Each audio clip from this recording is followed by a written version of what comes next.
जंगल में बहुत ठंडी हवाएं चल रही थीं।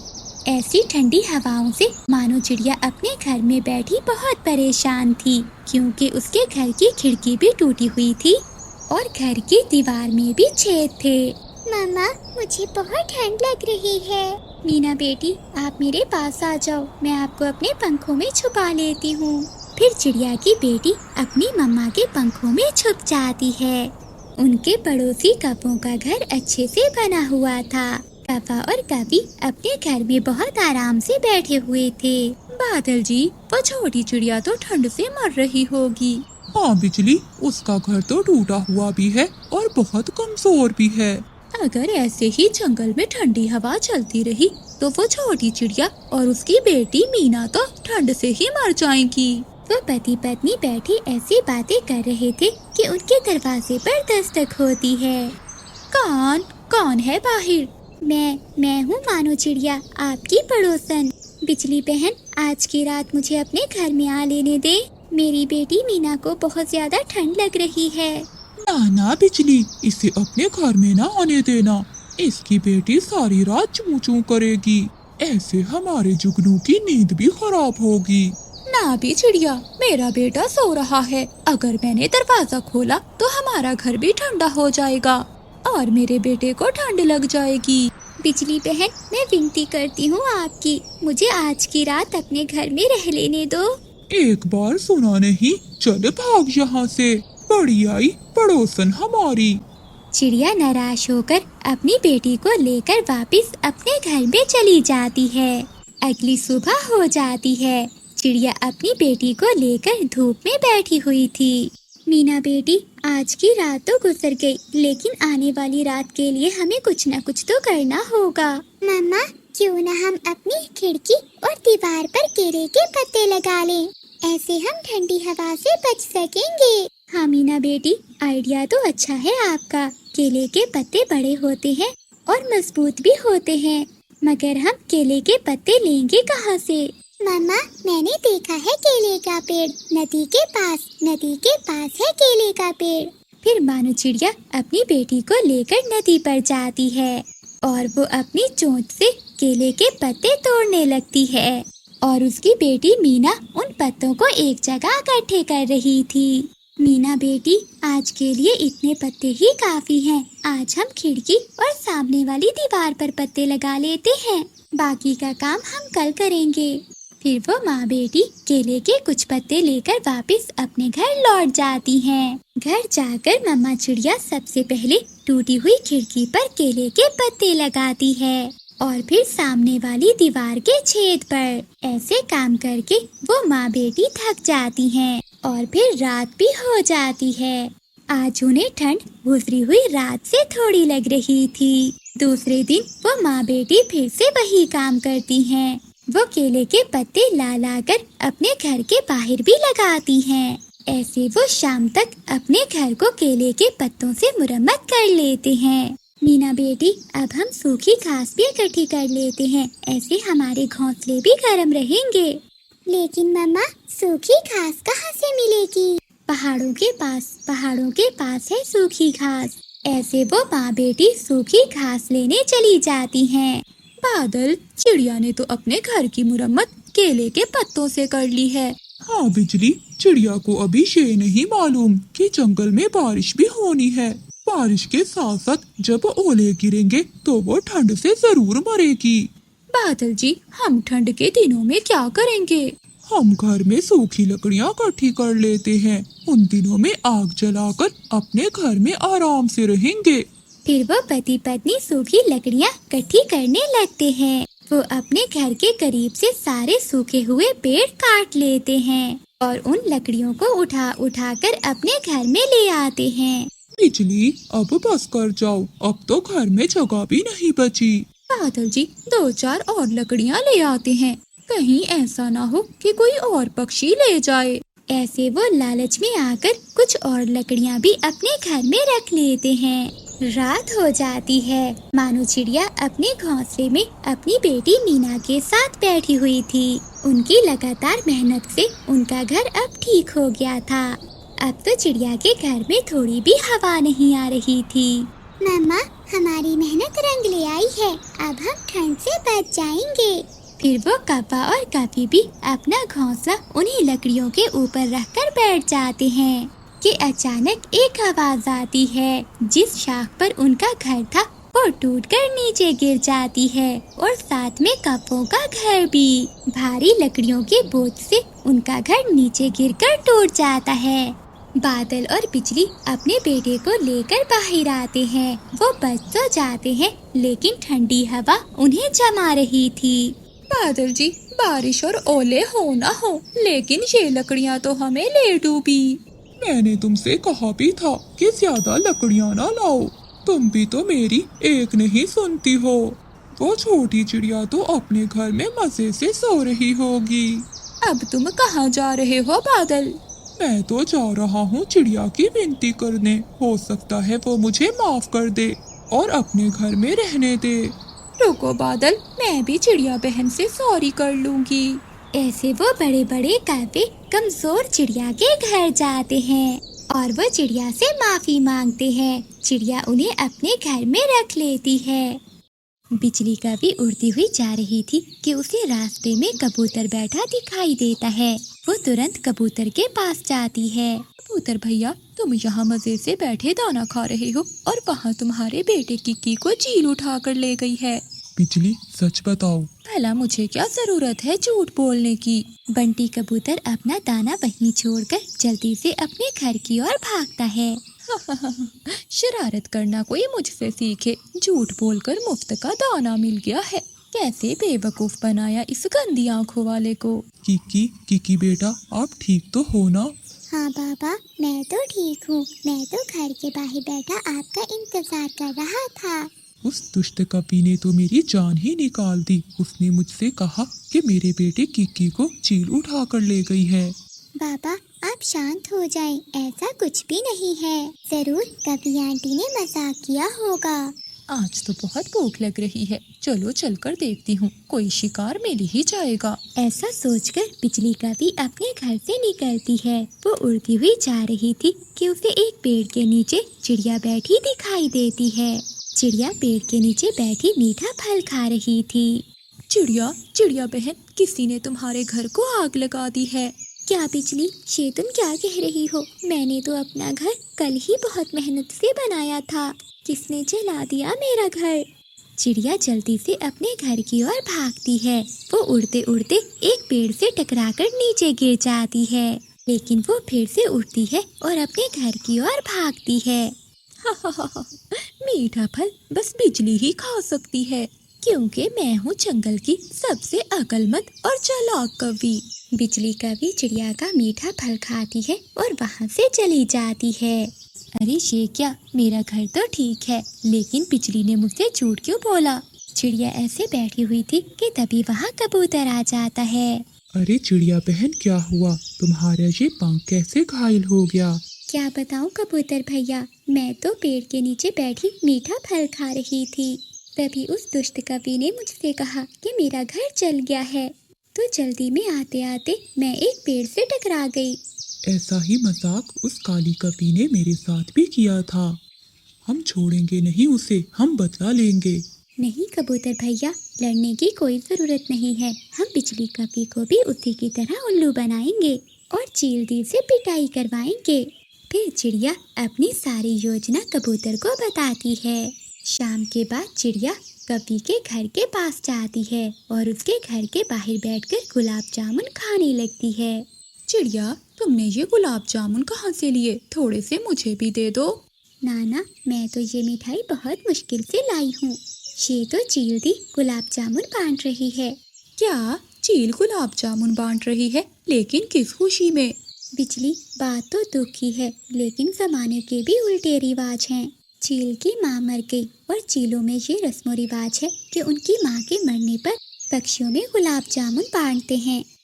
मैं भी गुलाब जामुन लूंगी, मैं भी चील से गुलाब जामुन लूंगी। हाँ कभी, मैं तो कहती हूँ कि बादल को भी साथ ले जाओ, वो भी चीलदी से मिठाई लेकर खा लेगा। फिर बिजली कभी जल्दी से अंदर जाती है और वो अपने पति को उठाती है। उठो बादल जी, जल्दी से मेरे साथ चलो, आज मैं तुम्हें जी भर कर गुलाब जामुन खिलाऊंगी। गुलाब जामुन का सुनकर बादल का भी उठ जाता है। बिजली, कहाँ से गुलाब जामुन खिलाओगी मुझे? बादल, मेरे साथ चलो, बाकी की बात मैं तुम्हें बाद में बताऊंगी। दोनों पति पत्नी चील के घर पहुंच जाती हैं। चील हंडिया बना रही थी। कभी वहां जाकर झूठ मूठ कर रोने लगती है। चील दी, बहुत खुशी हुई जो आपकी माँ मर गई। अब इसी माँ के मरने की खुशी में मुझे भी गुलाब जामुन दे दो और मेरे पति जी को भी दे दो। ये सुनकर चील हैरान हो जाती है। काफी, तेरा दिमाग तो ठीक है ना? चील दी, जितने गुलाब जामुन तुमने चिड़िया को दिए हैं उससे ज्यादा ही लूंगी मैं, और मेरे पति को भी 3 गुलाब जामुन देना। अच्छा, तुम यहीं बैठो, मैं अभी तुम्हें देती हूँ। चील दूसरी तरफ से एक डंडा उठाती है। फिर चील उस लाठी से उन दोनों को मारती है। चील दी, अगर गुलाब जामुन नहीं देने तो ना दो, लेकिन हमें मारो तो ना। कमबख्त काफी, मेरी माँ बिल्कुल ठीक है, किसी ने तुमसे मजाक किया है। किसी तरह वो दोनों काफी अपनी जान बचाकर वहाँ से भागते हैं। बिजली बहन, कैसी लगी चील की मिठाई? स्वादिष्ट थी चिड़िया बहन, बहुत स्वादिष्ट थी। फिर चिड़िया और कबूतर हंसने लग जाते हैं और वो पति पत्नी काई काई करते हुए वहाँ से भाग जाते हैं। देखना कबूतर भैया, अब ये कभी किसी से भी मजाक नहीं करेगी। बहुत होशियार समझती थी अपने आप को। फिर चिड़िया और कबूतर भी अपने अपने घरों को चले जाते। अरे क्या करूं? कैसे इस भोजन इकट्ठा करने के चक्कर से छुटकारा पाऊं? बस बिना कुछ किए मुझे भोजन मिल जाए। कुछ सोच, बादल, कोई उपाय सोच। बादल कप्पा घर में बैठा ऐसा सोच रहा था। तभी चिड़िया, कबूतर और तोता वहाँ आ जाते हैं। चलो बादल भैया, भोजन लेने चलें। उन तीनों को देखकर बादल कप्पा जोर जोर से चिल्लाने लगता है। हाय, मेरी आंखें, मुझे कुछ दिखाई क्यों नहीं दे रहा? क्या मैं अंधा हो गया हूँ? क्या हुआ बादल, क्यों इतना चिल्ला रहे हो? चीकू, मुझे कुछ भी दिखाई नहीं दे रहा। लेकिन अचानक तुम्हें दिखना कैसे बंद हो गया? क्या तुम्हारी आंखों में कोई चोट आई है? नहीं नहीं, मुझे कोई चोट तो नहीं लगी, लेकिन मुझे कुछ दिखाई नहीं दे रहा। अरे रे, मेरी आंखें, अब मैं भोजन ढूंढने कैसे जाऊंगा? शांत हो जाओ बादल भैया, आपको भोजन खोजने जाने की कोई जरूरत नहीं है। हम तुम्हारे लिए भोजन ले आएंगे। नहीं नहीं, मुझे भी तुम्हारी तरह मेहनत करके खाना है, मुफ्त में नहीं। मैं भला मुफ्त में कैसे खा सकता हूँ? तो ठीक है बादल भैया, आप ऐसा करो, हमारे पेड़ पर हमारे घोंसलों की रक्षा करो, क्योंकि हमारे घोंसले में अंडे हैं। लेकिन चिड़िया बहन, ये कप्पा हमारे अंडों की रक्षा कैसे करेगा? इसे तो कुछ भी दिखाई नहीं दे रहा। हाँ चिड़िया, भला ये हमारे घोंसलों की कैसे रक्षा करेगा और सांप से कैसे बचाएगा हमारे अंडों को?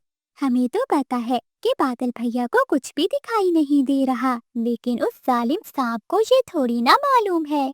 उसे बैठे हुए देखकर सांप वहाँ नहीं आएगा। ठीक है चिड़िया बहन, अगर मुझे ये काम दोगे तो मुझे बहुत अच्छा लगेगा। ऐसे लगेगा कि मैंने मेहनत करके दाना खाया है। इस तरह सभी पक्षी वहाँ से चले जाते हैं, लेकिन वो जालिम सांप बाहर बैठा सब कुछ सुन रहा था। बहुत मजा आ जाएगा। भला ये अंधा कप्पा क्या अंडों की रक्षा कर पाएगा? मैं धीरे धीरे सरकते हुए सारे अंडों को खा जाऊंगा और उस अंधे कप्पे को पता भी नहीं चलेगा। जब बादल कप्पा पक्षियों के घोंसलों के पास बैठा हुआ था, तो सांप चुपके से वहाँ आ जाता है। खबरदार सांप, अगर आगे बढ़ा तो अपनी चोंच से तुझे मार मार कर मार ही दूंगा। तभी बादल कप्पा अपनी चोंच से सांप पर कई हमले करता है। अरे, इस कप्पे को तो सब दिखाई दे रहा है। नाटकबाज कप्पे, अंधा होने का नाटक कर रहा है। बादल कप्पा अपनी चोंच से हमले करके सांप को नीचे गिरा देता है। शाम को जब सभी पक्षी भोजन लेकर लौटते हैं, तो बादल कप्पा भोजन खाता है। चलो बादल, तुम्हें बरगद के पेड़ पर रहने वाले उल्लू वैद जी के पास लेकर चलते हैं। नहीं नहीं, इसकी कोई जरूरत नहीं है। जैसे ऊपर वाले की मर्जी, मुझे वैद्य जी के पास नहीं जाना। नहीं बादल भैया, शायद वैद्य जी की दवा से आपकी आंखें ठीक हो जाएं। हाँ बादल, चलो चलें। फिर वो तीनों पक्षी बादल कप्पे को लेकर उल्लू वैद्य जी के पास जाते हैं। वैद्य जी, जरा देखें, बादल कप्पे को आँखों से दिखना बंद हो गया है। मेरे पास ये बूटी का रस है। अगर ये रस आँखों में डाल दिया जाए तो अंधे को दिखाई देना शुरू हो जाएगा, और जो देख सकता है वो अंधा हो जाएगा। अरे, ये दवा मेरी आँखों में डाल दी तो क्या मैं सच में अंधा हो जाऊंगा? नहीं नहीं, ऐसे भला कैसे हो सकता है? फिर उल्लू वैद्य चंद कतरे दबा के कप्पे की आंखों में डाल देता है। अरे, मेरी आंखों में तो बहुत जलन हो रही है, मुझे कुछ भी दिखाई नहीं दे रहा। अरे, हो ही नहीं सकता, इससे तो अंधे को भी दिखाई देने लगता है। देखो, तुम इसे घर ले जाओ और एक दिन आराम करने दो, फिर ये ठीक हो जाएगा। अगली सुबह वो सब बादल कप्पे को अपने घोंसले के पास बिठा देते हैं। ठीक है कप्पे भैया, हम भोजन लेने जा रहे हैं, आप हमारे घोंसलों का ध्यान रखना। फिर वो सभी पक्षी वहाँ से चले जाते हैं। अरे, मेरा नाटक मुझ पर ही भारी पड़ गया, मैं सच में अंधा हो गया। सांप भी ये सारी बातें सुन लेता है और वो धीरे से घोंसलों के पास पहुँच जाता है। अरे नाटकबाज कप्पे, अब तो सच में अंधा हो गया। अब बचाकर दिखा दो अंडों को। ऐसा कहते हुए वो सांप सभी पक्षियों के अंडे खा जाता है और फिर वहाँ से चला जाता है। शाम को जब सभी पक्षी वापस आते हैं तो अपने खाली घोंसलों को देखकर हैरान होते हैं। अरे, हमारे अंडे कहाँ है? मेरे घोंसले में भी अंडे नहीं है, कहाँ गए हमारे अंडे? बोल क्यों नहीं रहे तुमको?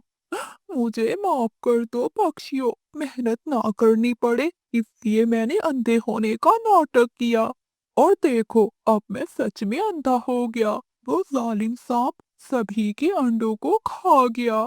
क्या मतलब? तुम्हें माफ करने से हमारे अंडे वापिस लौट आएंगे? तुम्हारा नाटक हमें कितना महंगा पड़ा है, क्या तुम्हें इस बात का अंदाजा है? नहीं कप्पे, तुम्हें इसकी माफी नहीं मिलेगी, बल्कि तुम्हें इसकी सजा मिलेगी, सजा। फिर वो सभी पक्षी कप्पे पर हमला करते हैं, जिससे कप्पा घायल होकर पेड़ से नीचे गिर जाता है। वो पेड़ के नीचे ही पड़ा हुआ था। तभी रात में उसका मामा आता है। अरे भांजे, ये तेरी हालत किसने की? किसने तुझे मारा? कुछ नहीं मामा जी, मेरी इस हालत का मैं खुद ही जिम्मेदार हूँ। इस तरह कहकर वो सारी बात अपने मामा जी को बता देता है। भांजे, ये तुमने अच्छा नहीं किया, तुम्हें सभी पक्षियों से माफी मांगनी होगी। चलो, पहले मैं तुम्हें वैद्य जी के पास लेकर चलूं। फिर बादल कप्पे का मामा उसे वैद्य जी के पास ले जाता है। वैद्य जी कप्पे की आंखों में फिर से दवा डालते हैं। इस बार कप्पा देखने लगता है। मामा जी, मुझे सब दिखाई देने लग गया है। वैद्य जी, आपका बहुत बहुत धन्यवाद। फिर बादल कप्पा और उसका मामा अगले दिन सभी पक्षियों के पास जाते हैं। पक्षियों, बादल को माफ कर दो, उसको किए की सजा मिल गई है, अब वो कभी ऐसी गलती नहीं करेगा। फिर सभी पक्षी कप्पे पर दया दिखाते हुए उसे माफ कर देते हैं। फिर वो सभी पक्षी मिलकर रहने लगते हैं और उसके बाद बादल कप्पे ने कभी आलस नहीं। सुबह से जंगल में बारिश हो रही थी। ऐसी तेज बारिश में कप्पा और कवि अपने घर पे बैठे कुछ मुफ्त का खाने का सोच रहे थे। बादल जी, ऐसी तेज बारिश में मेरा तो कुछ स्वादिष्ट खाने को मन कर रहा है। बिजली, मेरा तो खिचड़ी खाने को मन कर रहा है। परंतु बादल जी, घर में ना चावल है, ना दाल और ना ही मिर्ची। बिजली, क्यों ना हम दूसरे पक्षियों के घरों से सारी चीजें मांग लाते हैं और फिर शाम को खिचड़ी बनाकर खाएंगे। बादल, कहाँ है मेरा छाता? मैं पहले चिड़िया के घर से चावल ले आती हूँ। फिर बिजली कवि अपना छाता लेकर चिड़िया के घर जाती है। अरे बिजली, इतनी तेज बारिश में तुम क्या लेने आई हो? चिड़िया बहन, मेरे घर में सब है, दाल भी मिसाले भी, लेकिन चावल नहीं है। मुझे थोड़े से चावल दे दो, मैं शाम को खिचड़ी बनाऊंगी। तुम चिंता नहीं करो, मैं तुम्हारे घर भी खिचड़ी भेज दूंगी। खिचड़ी, वो भी दाल वाली, मैं जरूर खाऊंगी। ठीक है बिजली, अगर तुम्हारे पास बाकी की चीजें हैं तो चावल मुझसे ले जाओ। एक प्लेट मुझे भी दे देना, मीना खा लेगी। फिर बिजली कभी खुशी खुशी चिड़िया के घर से चावल लेकर चली जाती है। मैं ले आई हूँ, देखो बादल, मैं चावल ले आई हूँ। अब तुम जल्दी से जाकर उस मोटी चोंच वाले से मिर्ची ले आओ, और फिर दाल भी किसी से मांग कर ले आना। वो मोटी चोंच वाला है तो बहुत कंजूस, लेकिन मैं किसी तरह से मिर्ची लेकर ही आऊंगा। फिर बादल कौवा चीकू तोते के घर की ओर जाता है। तोते यार, तेरी भाभी बिजली खिचड़ी बना रही है। वैसे तो हमारे पास सब कुछ था, लेकिन मिर्ची नहीं है। क्या तुम्हारे पास मिर्ची है? हाँ कव्वे, मिर्ची तो है मेरे पास, लेकिन वो लाल लाल मिर्ची तो मैंने अपनी होने वाली सासू माँ के लिए रखी है। अरे तोते यार, तुम अपनी होने वाली सासू माँ को फिर कभी मिर्ची दे देना। आज वो मिर्ची मुझे दे दो, मैं तुम्हें एक प्लेट खिचड़ी की देकर जाऊंगा। ठीक है कव्वे, तो मैं अपनी होने वाली सासू माँ को खिचड़ी दूंगा ताकि वो मेरी चिंकी से जल्दी शादी कर दे। चलो मिर्ची, लेकिन हाँ, मुझे खिचड़ी देना भूल ना जाना। फिर बिजली कौवी बुलबुल के घर से मिसालें मांग लाती है और बादल कौवा कबूतर के घर जाता है। क्या हुआ कव्वे, ऐसी तेज बारिश में तुम यहाँ क्या करने आए हो? कबूतर यार, मेरी पत्नी बिजली खिचड़ी बना रही है, लेकिन घर में दाल नहीं थी। अगर तुम मुझे थोड़ी सी दाल दे दो तो एक प्लेट मैं तुम्हें भी खिचड़ी की दूंगा। अरे कबूतर जी, खिचड़ी तो मुझे बहुत पसंद है, आप कव्वे को दाल दे दीजिए। लेकिन हाँ कव्वे भैया, एक प्लेट खिचड़ी मुझे जरूर देकर जाना। हाँ बबली बहन, जरूर। ऐसे पूरे जंगल से चीजें मांग मांग कर कौवा और कव्वी खिचड़ी बनाना शुरू करते हैं। बादल, देखा, घर में एक चीज भी नहीं थी, हमने पक्षियों से चीजें मांग मांग कर सारी इकट्ठी कर ली हैं। और सब पक्षी एक प्लेट की लालच में आ गए। कुछ भी नहीं मिलेगा उन्हें। खिचड़ी तो खाएंगे मैं और मेरी पत्नी। ऐसा कहते हुए वो दोनों पति पत्नी हंसने लगते हैं। मम्मा जाएं और पूछ कर आएं, क्या अभी तक खिचड़ी नहीं बनी? लेकिन मीना बेटी, बाहर बहुत तेज बारिश हो रही है। मम्मा जाएं, ऐसा ना हो कि बिजली आंटी सारी ही खिचड़ी खा जाएं। फिर चिड़िया अपना छाता लेकर बिजली कव्वी के घर जाती है। बिजली बहन, क्या बन गए चावल? चिड़िया, तुम यहाँ क्या करने आई हो? जब खिचड़ी बन जाएगी तो मैं तुम्हारे घर में दे जाऊंगी। नहीं कव्वी, मैं यहीं बैठकर थोड़ी देर इंतजार कर लेती हूँ। थोड़ी देर बाद तोता भी वहाँ आ जाता है। चिड़िया, तुम यहाँ क्या लेने आई हो? बिजली बहन मुझसे चावल मांग कर लाई थी और मैं खिचड़ी लेने आई हूँ। और मुझसे मिर्ची लाया था कौवा, मुझे भी एक प्लेट खिचड़ी दो। हाँ चिड़िया बहन, वो मिर्ची खत्म हो गई थी, इसलिए तेरा भाई बादल तोते से मिर्ची ले आया था। तभी बंटी कबूतर और बबली कबूतरी भी आ जाते हैं। और हाँ, दाल हमसे मांग कर लाए थे, हमें भी एक प्लेट खिचड़ी दो। तभी बुलबुल भी वहाँ पहुँच जाती है। क्या बन गए चावल? मेरे मिसालों की खुशबू तो दूर दूर तक जा रही है। बुलबुल, क्या मिसालें तुमसे मांग कर लाई थी बिजली? चिड़िया, मैंने तो सोचा था कि सभी पक्षियों के घर से चीजें मांगकर खिचड़ी बनाकर खाएंगे, मगर तुम सब तो यहाँ ही आ गए। अब ये खिचड़ी हम सब मिलकर खाएंगे। फिर खिचड़ी भी पककर तैयार हो जाती है। जिस चीज की चीजें हैं इस खिचड़ी में वो खाना शुरू करे। फिर बिजली और बादल पक्षियों का मुंह देखते रह जाते हैं और सभी पक्षी मजे मजे से खिचड़ी खाते हैं। चांदनी चिड़िया माँ बनने वाली थी, वो जल्द ही अंडे देने वाली थी। वो तेज बारिश में अनाज की खोज में जंगल में घूम रही थी। तभी चिड़िया को एक अनाज का खेत दिखाई देता है। अरे वाह, यहाँ तो ढेर सारा दाना है, अब मैं रोज यहीं से दाना लेकर जाऊंगी। कल आते समय मैं बंटी और चीकू भैया को भी साथ लेकर आऊंगी।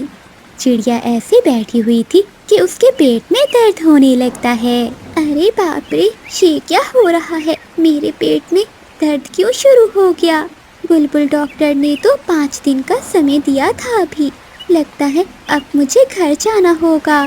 फिर चांदनी चिड़िया वहाँ से चली जाती है। थोड़ी दूर जाने पर उसके पेट में और भी दर्द बढ़ने लगता है मैं घर नहीं जा पाऊंगी, मुझे यहीं किसी घोंसले की खोज करनी होगी। चिड़िया दर्द में थी, इसलिए वो आसपास घोंसले की खोज करने लगी। तभी चांदनी चिड़िया को एक पेड़ पर पुराना घर दिखाई देता है। हाँ, ये घर ठीक रहेगा। लगता है इस पुराने घर में कोई भी नहीं रहता। जब तक मैं अंडे नहीं दे देती, मुझे यहीं रहना होगा। थोड़ी देर बाद चांदनी चिड़िया उस घोंसले में 2 प्यारे प्यारे अंडे दे देती है। तभी वहाँ बिजली कभी आ जाती है। अरे कौन है तू चिड़िया, और यहाँ क्या कर रही है? कवि बहन, मेरा नाम चांदनी है। मैं यहाँ अनाज की खोज में आई थी, लेकिन घर जाते समय मेरे पेट में बहुत दर्द शुरू हो गया। मैं घर तक जाने का इंतजार नहीं कर सकती थी। तभी मुझे ये घर दिखाई दिया और मैं यहाँ आ गई।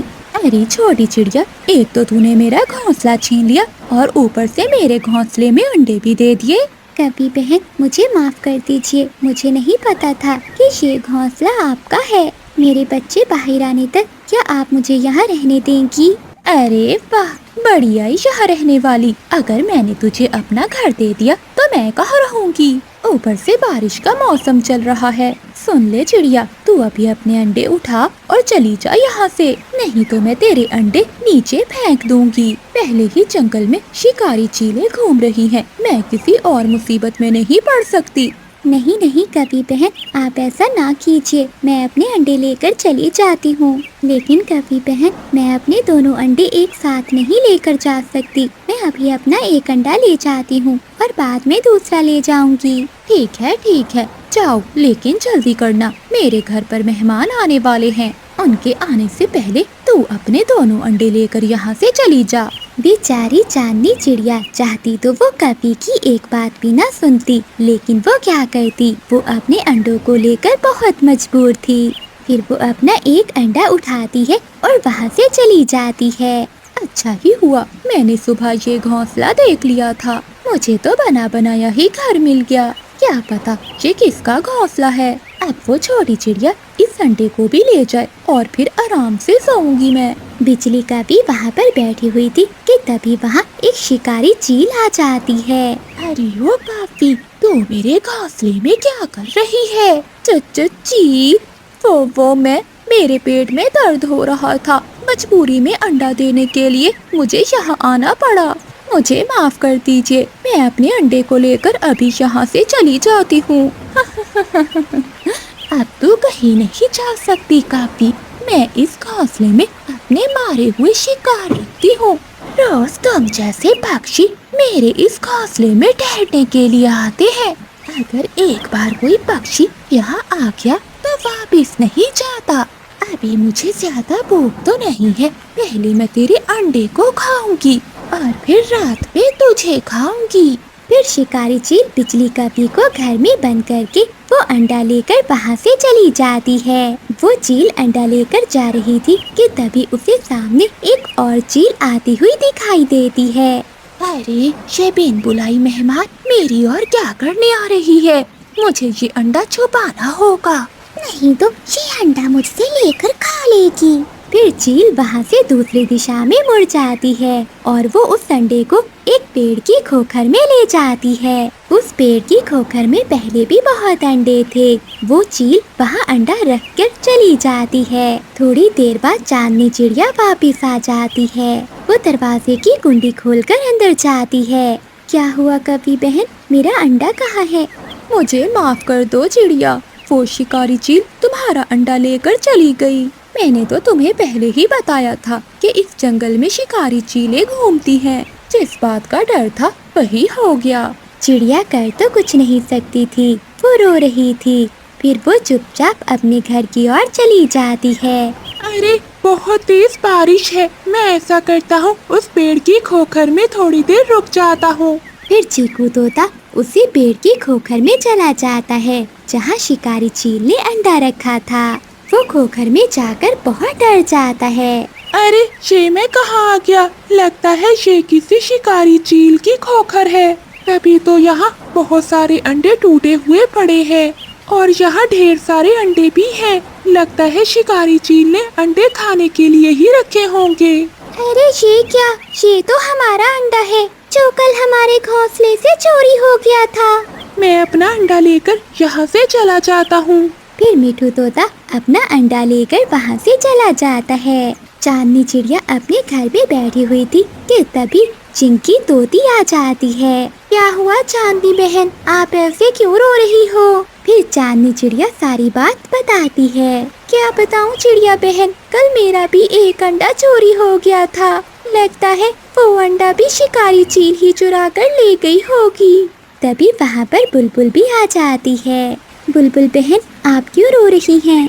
क्या बताऊं चिड़िया बहन, अभी एक शिकारी चील मेरे 2 अंडों को उठा कर ले गई।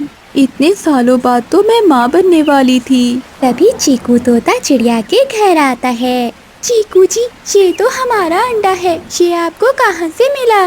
फिर चीकू तोता सारी बात उन्हें बताता है। और वहाँ ढेर सारे अंडे भी थे, उन्हीं अंडों में मेरा अंडा भी था। बस मैं अपना अंडा लेकर वहाँ से भागते हुए आ गया। चिड़िया को सारी बात समझ में आ जाती है। बुलबुल, हो ना हो हमारे अंडे भी वही होंगे, हमें जाकर देखना चाहिए। हाँ चिड़िया, जल्दी करो, इससे पहले कि वो चील उस खोखर में जाकर वो अंडे खा ले। तुम अपने अपने अंडे ले आओ। चीकू भैया, हमें सावधानी से काम लेना होगा। मेरे पास एक योजना है। फिर चांदनी चिड़िया की योजना के अनुसार चीकू तोता वहाँ से चील के पास जाता है। चील पहले से ही उस खोखर के बाहर बैठी हुई थी।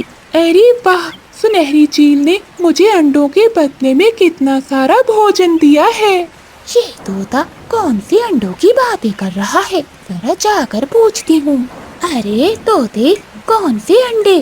क्या सुनहरी चील को तुमने कौन से अंडे दिए हैं? हाँ, मैंने अभी सुनहरी चील को शुतुरमुर्ग के 2 बड़े बड़े अंडे दिए हैं। बदले में उसने मुझे ये भोजन दिया है। क्या कहा? शुतुरमुर्ग के अंडे? वो तुम्हें कहाँ मिले? यही पास में ही है। उन अंडों की माँ मर गई है, अब वो अंडे ऐसे ही पड़े हैं। ये सुनकर चील लालच में आ जाती है। तोते, क्या तुम मुझे वहाँ ले जाओगे? ले तो मैं जाऊंगा, लेकिन बदले में मुझे क्या मिलेगा? तोते, उन अंडों के बदले मैं तुझे 2 बोरी अनाज की दूंगी। 2 बोरी अनाज? तो ठीक है, चलो मेरे पीछे। फिर चीकू तोता चील को लेकर वहाँ से चला जाता है। चील के जाते ही सभी पक्षी उस खोखर से अपने अपने अंडे लेकर चले जाते हैं। चील दी, वो देखे, वो रहे शुतुरमुर्ग के अंडे। आप आराम से अंडे खाएं, अब मैं घर चलता हूँ। फिर चीकू तोता वहाँ से चला जाता है और वो शिकारी चील अंडों को खाने लगती है। वो उन अंडों को चोंच मारती है। अरे, ये अंडा टूट क्यों नहीं रहा? लगता है शुतुरमुर्ग का है ना, इसलिए जोर से चोंच मारनी होगी। ऐसा कहते हुए चील जोर से अपनी चोंच उन अंडों पर मारती है। जैसे ही वो जोर से चोंच मारती है तो उसकी चोंच टूट जाती है। अरे मर गई मैं। ये कैसे अंडे हैं? बारिश और भी तेज हो जाती है।